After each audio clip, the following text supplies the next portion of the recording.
Hello my bunnies, it's Tikky's Trinkets here, and today I have for y'all another polymer clay tutorial. Today we're going to be making Izuku Midoriya from My Hero Academia, or Deku. But since he's in his regular school uniform, I just figured I'd just call him Izuku Midoriya, not Deku, because he's not in his hero costume. I just made a cute little adorable cake topper, or sculpture, whatever you want to call it. You can use it as both, as all my sculptures pretty much now. And as you can tell, there's something a little bit different about it right here than you're going to see in the video itself. I decided to go ahead and add a collar to him after I had baked him and finished the tutorial and edited everything, because I realized after looking at him for too long, he had a long neck. A really long neck. His first neck I made in the video got crushed after too much touching of it, so then I had to give him a new neck, and the second neck right before baking is too long. So I just added the collar that goes around his shirt, which he actually has that anyways, and I was trying to be lazy and not add it, honestly. And I guess in this case it kind of worked, because now I got to cover up his neck by doing that. And I'm not perfect. I don't claim to be perfect, so none of my art's going to be perfect. But I hope you guys love him just the same. I still think he's super cute, and it's barely noticeable unless you're really focusing in on just his neck. But the rest of him all together looks amazing. And I hope you guys enjoyed this video. And stay tuned for next week's video. I'll give you a little sneaky peeky on what it's going to be. Just a sneak. And I think that'll be it. Don't forget to like, comment, and subscribe. And stay tuned next week for more videos by me or by my sister. Thank you guys for watching. Let's get into this tutorial now. See you guys there. For this tutorial, you're going to need elephant gray, beige, red, leaf green, peacock green primo color, and you're also going to need white. We're going to start with the peacock primo thing.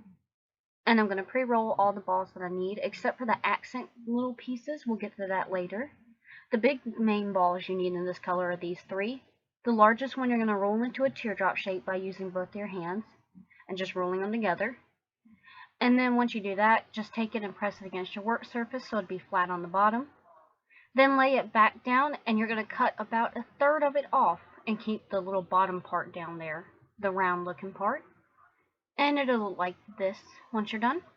Next, we're going to take these other two balls, and you're going to roll them out to very long, pointed teardrop shapes, and they're going to be 2 inches almost in length, like this. It doesn't have to be exactly 2 inches. Most of this will be cut off. It's just that's about my average on size on these. Then I cut the bottoms off straight and the tops at an angle. Angle one up to the left, one up to the right.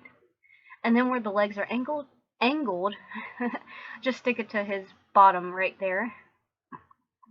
And I went on ahead and set it on the base to make sure it would fit the way I need it to. Next, we're going to move on to the gray, the elephant gray. Pre-roll all the balls you need for this, and we're going to start with the largest one. Just like before, roll it into a teardrop shape, like so. But this time, I need you to press it down with the center of the palm of your hand gently, like this, very palm of your hand.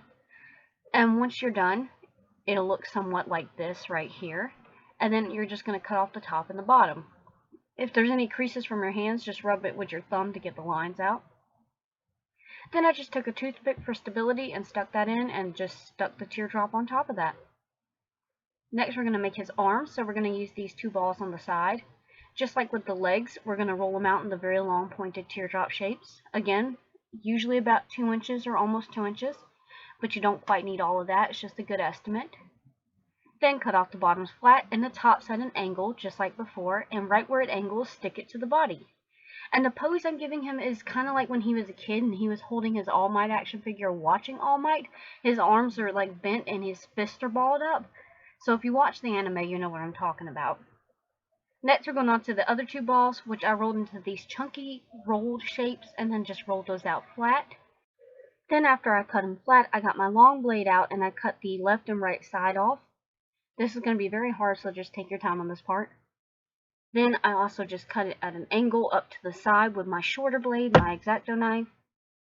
Then after that, I kind of cut the top parts off at an angle, as you can see here, and just took the excess off. Then after that, I just cut upward on the little pieces that were left and made this kind of like square kind of shape, square triangular shape. And then I cut the very tops off so it would be flat. That might take a little bit of practice because it took me twice to do this, so just be patient. Next, we're going to move on to the red clay. Excuse me. Then I pre-rolled all the balls I would need. We're going to start with the two larger ones and roll these in the very chunky teardrop shapes. They're about 1 inch in size. Then, to make them into the shape of a shoe, which is what they're going to be, just take the pointed part and press it down over your thumb, just like this. And do this with both parts. And it'll look like this when you're done. And your ring finger, your bird finger is going to be pressing, your middle finger is going to be pressing on it, so it'll be flat on the bottom too. Then cut the top parts off so that they're flat on the top so they can connect to the pants legs. And then just take some glue if you want to and attach them to the pants legs. I didn't need glue, but if you need it, go ahead and use it. Next, we're going to take the small ball, both of these balls, not just the smallest, and roll them into teardrop shapes.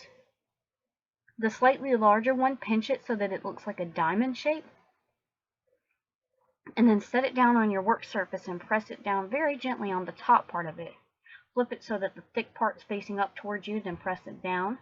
And it'll create this diamond type shape. Then, leaving the other one in the pointed teardrop shape, press it down. And these are the two shapes you'll get. Then, to connect them to make his tie, cut the bottoms off the top one and the top off the bottom one, like so. And then you're just going to stick them together. And then cut the top circular part off the top one. Next, I wanted to make his button line on his jacket, so I just indented with I can't talk now, with my X-Acto blade. Next, we're going to go ahead and move on to the beige. Don't worry about the tie and everything, we'll get back to that later.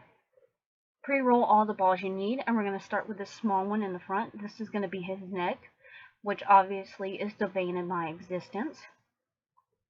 And pre-roll it into a 1/2 inch long teardrop shape. And then, just like with the piece before, you're going to cut off the top and the bottom. Sorry, my sinuses are acting up real bad now. Then just stick this part onto the top of the toothpick. The fatter part should go on the bottom. The more narrow part should go up towards the top. Next, we're going to make his head. So you're going to take the largest ball you had here, and you're going to roll it back and forth between your index and your thumb to make it look like an egg shape, just like this. Then set it on your work surface, and at the pointed part of the egg shape, about halfway up, press down very gently, so it'll make it a concave kind of shape. And once you've done that, it'll look just like this here. It'll be flat on the back and curved in on the part where the eyes are going to be. And just so you can see a front angle right here. Oh, and I went on ahead and took the very smallest ball that I had in front of the big ball, and put it on there and made it the nose. Next, we're going to take the other two small balls we had towards the front, roll those into very long 1 inch teardrop shapes. Cut off majority of the sides so you have 1/8 an inch left on the rounded side. And the little rounded pieces you're going to stick on the sleeves and use your X-Acto blade to indent so that it has fingers. Now I'm taking the two scrap pieces that I cut off. We have to make his thumbs because, 4 fingers is an okay amount. 3 fingers is not that good. We need thumbs. I just took off 2 little scraps from those scrap pieces and rolled them into teeny tiny teardrop shapes, like so. They're about maybe 1/4 an inch, 1/8 an inch. They're really, really small.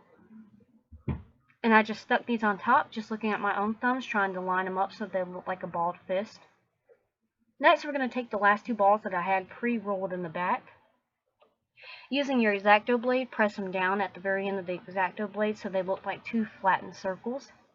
And then you're just going to cut them, not down the middle exactly, like 75%, 25%. Cut it more over to the right and then more over to the left. And the 2 smaller pieces you're going to keep and stick them on the head where the ears would line up at.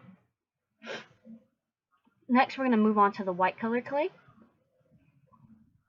And just like I did before, I'm going to pre-roll the balls that I need, which is just 3 this time. The 2 smaller balls we're going to get started with. Roll these into very small, chunky teardrop shapes, like so. They're a 1/2 inch in length. And then you're going to roll them out flat, and then you're going to stick them on his shoe bottoms. The bottom of his red, questionably loud shoes are white. Then I use my X-Acto blade to indent it over and over to give it some line texture. Next, we're going to use the other ball. We're going to roll it out into a teardrop shape as well. Then you're going to roll this out nice and flat. And then this is going to be the lapel top, so you're just going to cut it into this oblong shape right here. I actually ended up making it pointed at the end instead of square shape, so you can do that too. It might be easier for you as well. And then I stuck it on and stuck the gray pieces on we had set to the side. Next, I stuck the tie on the top, kind of sticking out to the side a little because his tie is never really quite straight. Now we're going on to the leaf green, which is going to be his hair. Starting with the easier part, we're going to roll out a big ball that's probably about almost an inch. And I know I didn't show it here, but press it down against your work surface with the palm of your hand so it'll be flat on one side and round on the other. Stick the flat side to the top of his head and blend in the sides with your fingers. Then the bottom, use your X-Acto blade to cut out little triangles. I'm sorry I can't talk, y'all. Next, we're going to do his bangs. So you're going to take a very small ball, about a ½ inch in diameter, roll it into a really pointed looking shape here. I'm sorry this picture's blurry, but try to mimic this shape here. Then bend it like a rainbow and then flatten it out with your X-Acto blade, which is what I've done here. After that, using a reference photo, I cut out the bang part of his hair. I know it looks a little rough, but it'll look better once it's on. Then I just stuck this onto his head. Voila, now he has bangs. Make sure the bangs touch the top of the head so there's no gaps of his head showing too. Next, I put on the beads for the eyes just so I know where I'm working at. Then I went to the back of the head and I blended in the top, like I mentioned, the bangs to the back of the head. Then I took my little cutting tool and just indented a little smile on his face, just his big geeky smile. Next, I took my 50%, I can't say that word, alcohol and cleaned him off. Nice and squeaky clean, because he had a lot of dirt on the beige on his skin. Then we're going to go on to making his hair. And I'm not going to show you the whole process, but what I did is I took balls of clay like this, rolled out teardrop shapes, and they were all of varying sizes because he has crazy hair, and then you cut the bottom part off, make it not too big, and then you just stick it on his head using a reference photo. Try to line up the hairs exactly where you would think they would go. Now I did the same process over and over and over until we had a full head of hair like this. So be patient, and it's going to take a lot of time. After that, I got my X-Acto blade and did straight lines down the back of his head to create more hair follicles, or more individual hair threads, whatever you want to call it. And then I did the same thing with the front. Now we're going back to the Peacock Primo to make the accent colors I mentioned earlier in the video. You're going to roll out a big ball very thin, very, very, very thin, but still workably thin. Then you're going to cut out long, thin strips, very, very long, very thin strips. And then you're going to stick these strips and cut off the excess on his lapel and on his sleeves. And this is going to take a lot of time and patience.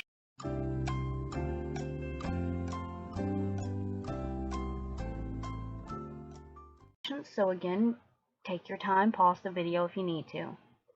Next, he was baking, so while he's baking, I'm painting the base, this like green color that matches his uniform, which I plan on mimicking this whole base color thing with any future My Hero Academia sculptures. Next, once he comes out the oven and he's cooled off, I glued in his acrylic bead eyes with Loctite liquid glue, and he's adorable. And then after the base is completely dry, I used E6000 to glue his little bottom to the base, like so.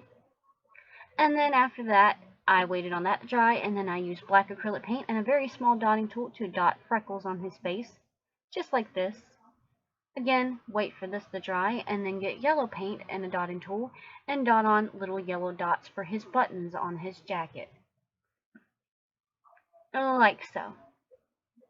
Perfect.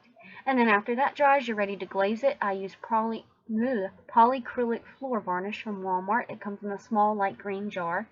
And once that's dry with 1 to 2 coats, you're done. Thank you guys for watching, and I hope you enjoyed this video, and I will see you guys in my next video. Bye-bye, my bunnies.